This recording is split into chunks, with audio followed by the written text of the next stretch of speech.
समाजातील एकल महिलांच्या सामाजिक, आर्थिक, शैक्षणिक, कायदेशीर, आरोग्य विषय तसेच पुनर्वसनासंबंधी प्रश्नांचा विचार करून शासन आपल्या दारी अंतर्गत मिशन वात्सल्य योजना सुरू केली आहे.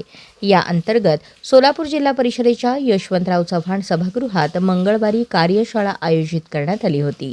दरवर्षी 23 जून हा दिवस जगभरात आंतरराष्ट्रीय एकल महिला सन्मान दिन म्हणून पाळला जातो.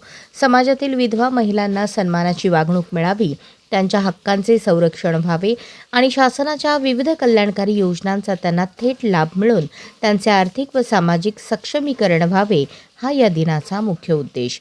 या कार्यशाळेचे उद्घाटन जिल्हा परिषदेचे अध्यक्ष दीपक वैद्य यांनी केले. यावेळी मुख्य कार्यकारी अधिकारी कुशल जैन, महिला बाल कल्याण समिती सभापती अमृता वाघे, महिला बाल कल्याण समिती सदस्य चैताली मुळे, करुणा शिवशरण, जिल्हा कार्यक्रम अधिकारी प्रसाद मिरकले आदी उपस्थित होते. महाराष्ट्र शासनाने हेरवाड ग्रामपंचायतीचा आदर्श घेऊन विधवांसंदर्भातील अनिष्ट प्रथा बंद करण्याचे ऐतिहासिक पाऊल उचलले आहे. या सर्व बाबींचा विचार करता आंतरराष्ट्रीय विधवा दिनाचे औचित्य साधून आणि एकल महिला धोरण अनुषंगाने पुणे विभागातील सर्व ग्रामपंचायत स्तरावर राबवण्याबाबत विभागीय आयुक्तांना सूचना देण्यात आल्या आहेत. अशाच नवनवीन अपडेटसाठी जनता राज्य न्यूज चॅनलला सबस्क्राईब करा, लाईक करा आणि शेअर करायला विसरू नका.